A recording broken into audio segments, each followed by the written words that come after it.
Please do like share and subscribe, और कृपया करके इस चैनल को बढ़ाने के लिए आप इसको सब्सक्राइब कीजिए, साथ साथ अपने दोस्तों के बीच। गुड इवनिंग फ्रेंड्स, आज की अपडेट कुछ इस प्रकार से है। आज हम सबसे पहले शुरुआत करेंगे पाकिस्तान से। पाकिस्तान की सरकार ने काराकोरम हाईवे पर एक सड़क निर्माण का ठेका चीन को देने के लिए नियमों में बदलाव किए हैं। ये सड़क 2 अरब अमेरिकी डॉलर की लागत से बननी है। इसके बजट को पाक सरकार पहले ही मंजूरी दे चुकी है। अब इसका ठेका चीनी कंपनी को दे दिया गया है।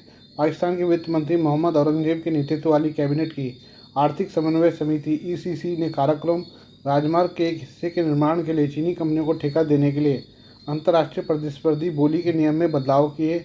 Tribune.pk की रिपोर्ट के मुताबिक चीन पाकिस्तान को ज़मीन मार्ग से जोड़े रखने के लिए हाईवे का थाकोट रायकोट खंड काफ़ी अहम है।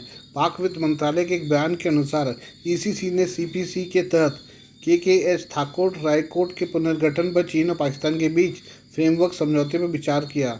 चर्चा और विचार विमर्श के बाद ECC ने संचार मंत्रालय और राष्ट्रीय राजमार्ग प्राधिकरण को सार्वजनिक खरीद नियम 2004 के नियम 5 के प्रावधानों के अनुसार फ्रेमवर्क समझौते के प्रावधानों के साथ आगे बढ़ने की अनुमति दी है।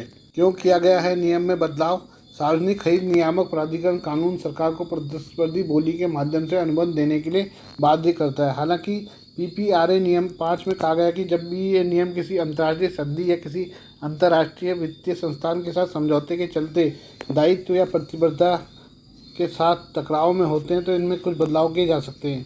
ECC ने चीनी कंपनियों की खातिर नियम बदल दिए हैं। पाकिस्तान ने इस साल जून में प्रधानमंत्री शहबाज शरीफ की चीन यात्रा के दौरान काराकोरम राजमार्ग के थाकोट रायकोट खंड के निर्माण के लिए रूपरेखा समझौते पर हस्ताक्षर किए थे। पाकिस्तान की शहबाज शरीफ के नेतृत्व वाली सरकार ने भारत के विरोध को दरकिनार करते हुए काराकोरम हाईवे में इस निर्माण को मंजूरी दी है। काराकोरम राजमार्ग के थाकोट रायकोट 241 किलोमीटर के खंड के निर्माण को मंजूरी पर भारत को एतराज़ हो सकता है। पाकिस्तान की शहबाज शरीफ के नेतृत्व वाली सरकार ने भारत के विरोध को दरकिनार करते हुए काराकोरम हाईवे में इस निर्माण को मंजूरी दी है। काराकोरम राजमार्ग के थाकोट रायकोट 241 किलोमीटर खंड के निर्माण को मंजूरी पर भारत को एतराज़ हो सकता है। दरअसल काराकोरम राजमार्ग पाकिस्तान के एबटाबाद को काराकोरम पर्वतमाला के पार चीन के जिनजियांग क्षेत्र के काशगर से जोड़ता है। ये राजमार्ग पाकिस्तान के कब्जे वाले गिलगित बाल्टिस्तान क्षेत्र से होकर गुजरता है। ऐसे में भारत का इस पर एतराज़ रहा है। वहीं इस राजमार्ग के बनने से सीमा पर चीन और पाकिस्तान की सेना को पहुंचना आसान होगा। इसे देखते हुए भी ये भारत के लिए चिंता का सबब है। ये हम बात करें बांग्लादेश की। बांग्लादेश में अंतिम सरकार बनने के बाद भी राजनीतिक अस्थिरता के जल्द ठीक होने के कोई संकेत नहीं दिख रहे हैं। हालांकि अंतिम सरकार का गठन हुए महीना भी नहीं बीता है। ऐसे में उसके बारे में आकलन करना जल्दबाजी है। कार्यवाहक सरकार के मुखिया प्रोफेसर मोहम्मद यूनुस का बदलाव का वादा प्रदर्शनकारियों के मूड से मेल खाता है, लेकिन बांग्लादेश की ज़मीनी हकीकत कुछ और ही है। अगस्त में तख्तापलट के बाद से देश लगातार अराजकता की चपेट में है। आरक्षण के मुद्दे पर नाराज छात्रों के पीछे लगकर बांग्लादेश की कट्टरपंथियों की जमात ने आंदोलन को हाईजैक कर लिया। शेख हसीना के जाने के बाद इन सबको खुली छूट मिल गई, जिसका परिणाम लूट, आगजनी, बर्बरता और हिंदुओं और अल्पसंख्यकों पर हमले के रूप में सामने आया है। मोहम्मद यूनुस ने सामान्य स्थिति को बहाल करने का वादा किया, लेकिन उसका कहीं असर नहीं दिखाई दिया। हाँ, हिंसा का रूप बदल गया है, लेकिन हिंदुओं और भारत के खिलाफ दुश्मनी पहले की तरह ही है। मोहम्मद यूनुस का इस्तेमाल केवल मीडिया को दिखाने के लिए है। बांग्लादेश में इस राजनीतिक उथल पुथल में अमेरिका और चीन का हस्तक्षेप साफ है। शेख हसीना पहले ही अमेरिका के हस्तक्षेप और सेंट मार्टिन द्वीप में अमेरिकी दिलचस्पी का जिक्र कर चुकी है। हालांकि चीन आलोचना की नज़र से बच गया है। बंगाल की खाड़ी में वर्चस्व की जंग। बांग्लादेश में राजनीतिक अस्थिरता के बाद अब हिंद प्रशांत क्षेत्र में अमेरिका चीन की प्रतिद्वंद्विता बंगाल की खाड़ी तक पहुंच गई है। देश को अस्थिर करने के लिए कट्टरपंथियों का उदय का बांग्लादेश में सतही हलचल है। यह अमेरिका और चीन से जुड़े हितों के टकराव की ओर इशारा करता है। बंगाल की खाड़ी के पानी पर ऐतिहासिक रूप से भारत का गहरा नियंत्रण है। वहीं चीन और उसके विस्तारवादी रवैये को नियंत्रित करने के लिए अमेरिका इस क्षेत्र में अपनी स्थिति उपस्थित सुनिश्चित करना चाहता है। बांग्लादेश अमेरिका के लिए बंगाल की खाड़ी में मौका। बांग्लादेश की अस्थिरता ने अमेरिका के लिए बंगाल की खाड़ी में प्रवेश का मौका दिया है। मोहम्मद यूनुस के अमेरिकी तंत्र से रिश्ते छिपे नए नहीं हैं। इसने अमेरिका के लिए उम्मीद बढ़ाई है। इससे क्षेत्र में चीनी कूटनीति को कम किया जा सकेगा। यहाँ तक स्थिति अच्छी दिखाई देती है, लेकिन इतिहास में भारत के साथ क्या अमेरिका का व्यवहार और पाकिस्तान से उसकी दोस्ती आशंका के लिए मजबूत आधार भी देती है। भारत अमेरिका के साथ अपने संबंधों को स्थिर करने के दौरान बहुत सावधानी बरतता है। रूस के साथ भारत की ऐतिहासिक दोस्ती भी इसमें एक वजह है।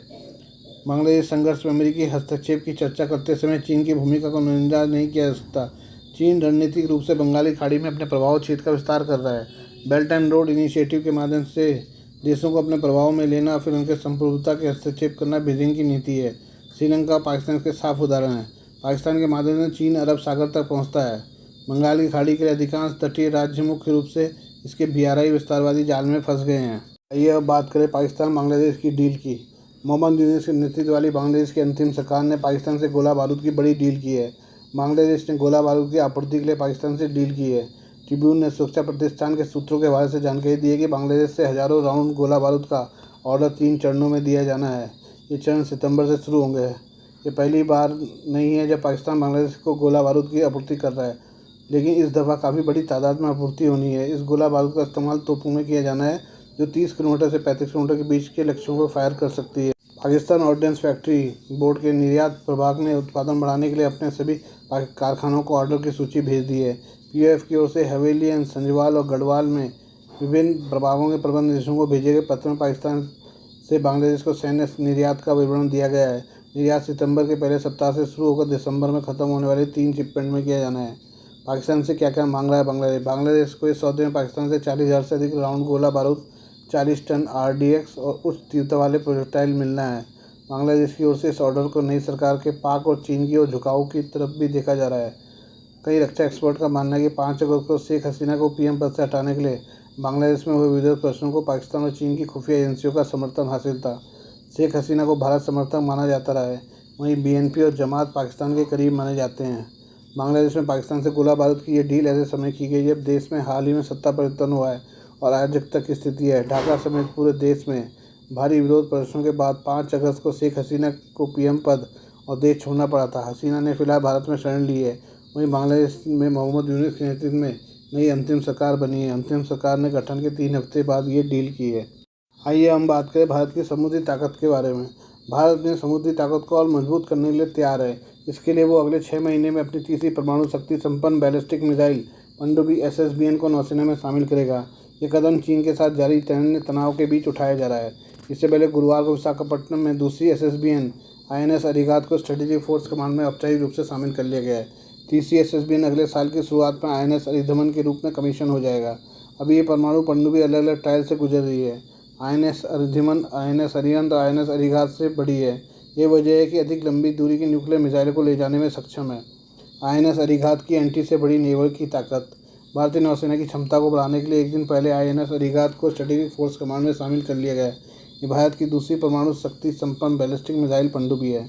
इसका वजन 6000 टन है। महत्वपूर्ण बात यह कि INS अरिहंत K4 मिसाइलों को भी ले जाने में सक्षम है, जिनकी मारक क्षमता 3000 किलोमीटर से अधिक है। पहले से सर्विस में शामिल INS अरिहंत में केवल 750 किलोमीटर रेंज वाली K15 मिसाइलें ही हैं। INS अरिहंत को विशाखापट्टनम में एक सीक्रेट लोकेशन पर कमीशन किया गया है। इस अवसर पर रक्षा मंत्री राजनाथ सिंह, CDS जनरल अनिल चौहान, नौसेना प्रमुख admiral R Hari Kumar, DRDO प्रमुख समीर कामत उपस्थित थे। पूर्व PM वाजपेयी का जिक्र कर क्या बोले राजनाथ सिंह? रक्षा राजनाथ सिंह ने इस मौके पर कहा कि INS अरिहंत के आने से भारत के न्यूक्लियर ट्रायड को और मजबूत करेगा, परमाणु निवारण को बढ़ाएगा, क्षेत्र में राजनीतिक संतुलन और शांति स्थापित करने में मदद करेगा और देश की सुरक्षा में निर्णायक भूमिका निभाएगा। इस मौके पर राजनाथ सिंह ने 1998 में पोखरण 2 परीक्षण को याद किया। उस समय भारत को परमाणु हथियार संपन्न देशों के बराबर लाने के लिए पूर्व प्रधानमंत्री अटल बिहारी वाजपेयी की राजनीतिक इच्छा शक्ति का जिक्र किया। उन्होंने कहा कि आज के समृद्धि के साथ साथ हमें एक मजबूत सेना की भी जरूरत है।